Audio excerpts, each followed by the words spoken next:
യോഗത്തിൻ്റെ അധ്യക്ഷൻ അജയൻ സർ, ഗുരുസ്ഥാനീയനായ KC നാരായണൻ സർ, വേദിയിലെയും സദസ്സിലെയും പ്രിയപ്പെട്ട സുഹൃത്തുക്കളെ, ശ്രീവത്സന്റെ ഏറ്റവും പുതിയ ഈ സമാഹാരം സന്തോഷ് കുമാറിൽ നിന്നും സ്വീകരിക്കാൻ സാധിച്ചതിൽ വളരെ സന്തോഷമുണ്ട്. ശ്രീവത്സനെ എത്രയോ കാലമായിട്ട് എനിക്കറിയാം. ശ്രീവത്സൻ എന്ന കഥാകൃത്തിനെ കാണുമ്പോഴൊക്കെ എനിക്ക് മേതിൽ പറയാറുള്ളൊരു കാര്യമാണ് ഓർമ്മ വരാറ്. Writer should be invisible. എഴുത്തുകാരൻ ഒരിക്കലും ഒരു പ്രദർശന വസ്തു ആവരുത്, അല്ലെങ്കിൽ സ്വയം പ്രദർശിപ്പിക്കരുത് എന്ന് വിശ്വസിക്കുകയും അത് ജീവിതത്തിൽ ഉടനീളം പ്രാവർത്തികമാക്കുകയും ചെയ്ത എഴുത്തുകാരനാണ് മേതിൽ.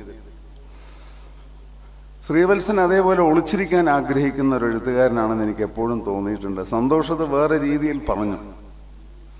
അങ്ങനെ പൊതുരംഗത്തൊന്നും അധികം പ്രത്യക്ഷപ്പെടാതെ ഒളിഞ്ഞിരിക്കുകയും വർഷത്തിൽ 1-2 അസാധാരണമായ കഥകൾ എഴുതുകയും ചെയ്യുന്ന കഥാകൃത്ത്. അപ്പൊ ഈ സമാഹാരത്തിലെ നല്ല, ഇതിനു മുമ്പ് തന്നെ ഞാൻ വായിക്കാൻ തുടങ്ങിയ കാലം തൊട്ട് എന്നെ അത്ഭുതപ്പെടുത്തിയ കഥകൾ ആണ് ശ്രീവത്സൻ എഴുതിയിട്ടുള്ളത്. ഇത് അതിശയോക്തിയല്ല, അദ്ദേഹത്തെ സുഖിപ്പിക്കാൻ വേണ്ടി പറയുന്നതുമല്ല.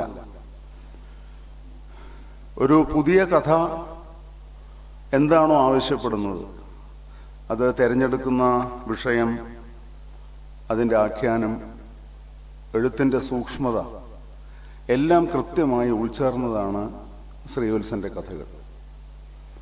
അത് ഇവിടെ അർഹിക്കുന്ന രീതിയിൽ വായിക്കപ്പെടാത്തതും പഠിക്കപ്പെടാതെ പോയതുമൊക്കെ വലിയ നിർഭാഗ്യമാണ്. അങ്ങനെ നമുക്ക് ഒരുപാട് എഴുത്തുകാരുണ്ട്. അർഹിക്കുന്ന വിധം ശ്രദ്ധിക്കപ്പെടാതെ പോയ ഒരുപാട് എഴുത്തുകാർ നമുക്കുണ്ട്.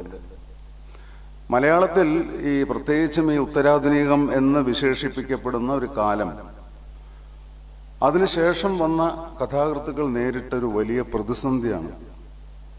കാരണം ആധുനികതയ്ക്ക് ശേഷം വന്ന ഒരു നിര, CV ബാലകൃഷ്ണൻ, N പ്രഭാകരൻ, അക്ബർ കക്കട്ടിൽ തുടങ്ങിയിട്ടുള്ള ഒരു നിര എഴുതുന്ന സമയത്ത് ഇവിടെ കഥാനിരൂപണം വളരെ സജീവമായിരുന്നു. അതിനുശേഷം എഴുതി തുടങ്ങിയ കഥാകൃത്തുക്കൾക്ക് നിരൂപണത്തിന്റെ അനുഗ്രഹം വേണ്ട വിധം കിട്ടിയില്ല. അതുമാത്രമല്ല, സ്വയം നിരൂപണം ചെയ്ത് പ്രസിദ്ധപ്പെടുത്താൻ സമൂഹ മാധ്യമങ്ങളുടെ കാലം ആരംഭിച്ചിട്ടുമില്ല. ഈ 2 കാലത്തിനിടയ്ക്ക് പെട്ടുപോയ കുറെ എഴുത്തുകാരുണ്ട്. അവരിൽ പെടും ശ്രീവത്സൻ. പക്ഷേ കഥയെ ഗൗരവമായി കാണുന്ന വായനക്കാരുടെ മനസ്സിൽ അദ്ദേഹത്തിന്റെ കഥകൾക്ക് എന്നും സ്ഥാനമുണ്ട്. അതാണല്ലോ പ്രധാനവും.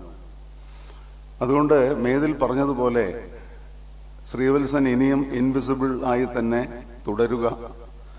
വർഷത്തിൽ 1-2 കഥകൾ എഴുതി ഞങ്ങളെ ഞെട്ടിപ്പിക്കുക എന്ന് മാത്രം പറഞ്ഞുകൊണ്ട് നിർത്തട്ടെ. നന്ദി.